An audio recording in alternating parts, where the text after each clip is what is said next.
here in our Tiger exhibition area at the Tank Museum at Bovington, and it's not complete yet. We're getting the area ready, and one of the things as part of that preparation process, we're going to be repainting a couple of the tanks.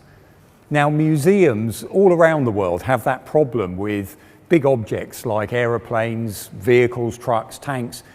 What do you present it as, and at what point in its history do you try and tell the story of that vehicle? Because quite often something as big and as long-serving as a tank or an aeroplane could have a number of iterations, a number of different paint schemes in its life. And for a museum, quite often you're trying to use that item to tell a story. So you want a paint scheme that will fit with the story you're telling. Now, quite some years ago, the two versions of the Tiger behind me were repainted in what we'd now call very erroneous or wrong colour schemes. Now, there's a number of reasons for that. The amount of information available back then is very different because of the amount of research and information that therefore is available to us now. We can do a much more accurate representation of what a tank looked like back in 1944, 1945 in Germany. And we've got the evidence, we've got things like paint scrapes, and we've got a much more overall picture and a history of the individual vehicles that we can now rely on to replicate and put back on these particular vehicles. And in this case, we're taking away the schemes that are erroneous, and we've decided we're going to put the vehicles back as they were when they were captured. If we're going to talk about the paint schemes on German tanks, we've got to talk about the RAL scheme.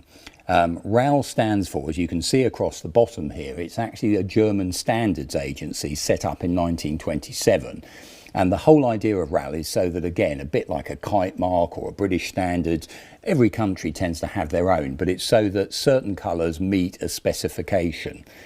And RAL in 1927, when they first set up the paint schemes, 3-digit code, and those 3-digit codes are actually under whatever organisation they're set up for. So you could get the same 3-digit code for the post office as you could for the German army. So that for us was confusing. But in 1941, they combined the schemes together. They do a 4-digit code, and those paints are then unique to not just one service, but across the spectrum. Now, the German military, before the Second World War, use 2 colours on most of their vehicles. They take that down to 1 colour. And I'm going to refer to my notes here because I want to give you the actual right RAL numbers. Because again, obviously, if the Germans thought this was important, and RAL is a system that's very well looked into. For example, all the pigments that go into a RAL paint have to be found within the German Reich. And not only that, they are base oxides. In other words, they can't fade any further. They're not going to disintegrate or fade in sunlight. They are at their lowest possible level. So again, getting those colours right was important for the Germans, so important for us to actually follow up on that. So again, just before the Second World War, the Germans are using a camouflage scheme on all of their vehicles.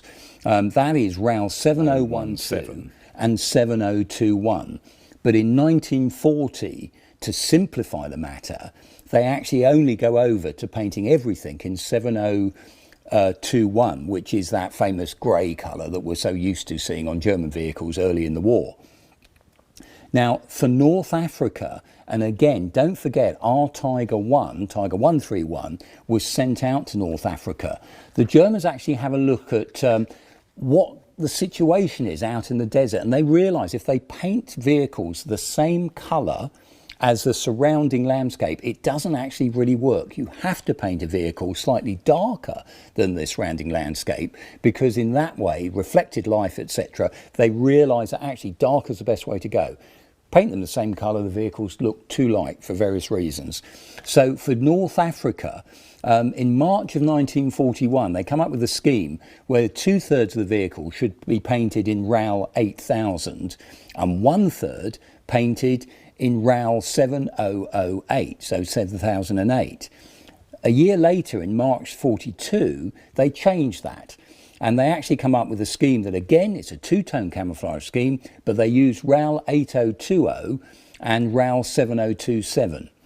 Now, our Tiger, because of when it's made, you would have thought would have had that later scheme on. In actual fact, Tiger 1, when paint scrapes were done, various areas were looked at, it had got the earlier scheme. So whether they were still using up paint from the earlier scheme or whether the order hadn't quite reached them, we're not too sure. But actually, they're using a paint scheme that was first instituted a whole year earlier. Numbers on the side, by the way, flat red RAL 3000 on Tiger 131. So we looked at the photographs when the good quality prints of when the Tiger was captured, and we made sure that we tried to copy the outlines where, if you study really good quality prints, you can see the difference between those two tones on Tiger 131. So we've used that on Tiger 131. Now, the other Tigers that we've got in the display, looking at those ones, we've said already, we painted them in erroneous colours, looking at books and various other things later. Now, the records show a very different story to how we painted them. What happens from 43 onwards, Dunkelgelb, which is this sandy looking colour that we're also sort of familiar with but never quite pinning it down, which is RAL 7028, that colour was put on the vehicles as a base coat before they were issued to the troops, and the troops themselves would then apply a camouflage scheme on top of that. And the very sensible reason for that is it depends on the landscape you're fighting in, you know, and how much you feel as crews or your commanding officer thinks that camouflage needs to be applied in these particular circumstances we're fighting in. So, for example, when you look at our King Tiger, it leaves the factory in Dunkelgelb, but then it's issued with two-tone colour scheme, and those paints that are issued are RAL 6003 and RAL 8017, and they're applied by the troops in the field. Now, if you look at our King Tiger that was captured in Normandy, that particular paint scheme, we've left it on there. It's not a bad match. It was done when the tank was at Shrivenham. And again, they repaired or they replicated some of the Zimmerit that was on the tanks that was being applied in the factories, the paint Dunkelgelb over the top, and then the camouflage on top of that. They stopped, don't forget, they stopped applying Zimmerit in September of 44 because they realised, well, number one, it's taking up too much time, and there's some issues in the background. Are they actually causing more fires and really they're doing anything in the way of protection? So that's why our King Tiger, the production King Tiger, is in that colour scheme, but we've left the Jag Tiger and the pre-production Tiger in the simple RAL coating because we know that was applied at the factories, markings were applied to the tanks, but no camouflage schemes were applied as these two tanks were being used for testing and are captured at Haustenbeck at the end of the war. That's why we've left them in their scheme, because basically they never had a camouflage scheme applied to them. Now, the story behind RAL 7028, what happens in 1941, the Germans issue little cards with enamel colour chips on, and some of these cards have been found. Back in 2001, when we were trying to work out what Tiger 131, what the original scheme was that, we were talking to Hilary Doyle and Tom Jentz. They got some of those paint chips that we could look at, but at that time, no one had found a paint chip for 7028, and yet this was, in a way, the most common colour that was being used by the military after a certain date. So when we looked in our collection here, one of the things we came up with and found was this optics box.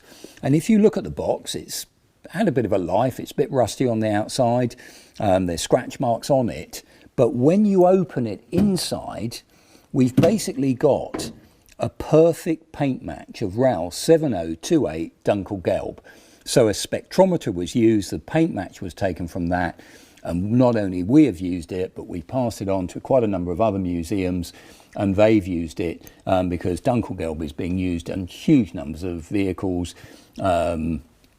Rockets, V2s were painted in this at some times. So we've ended up passing that colour match on to quite a number of others.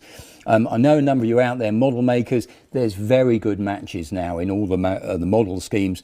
RAL Classic is pretty close to the original wartime colours, so you can actually get colour swatches with RAL Classic on.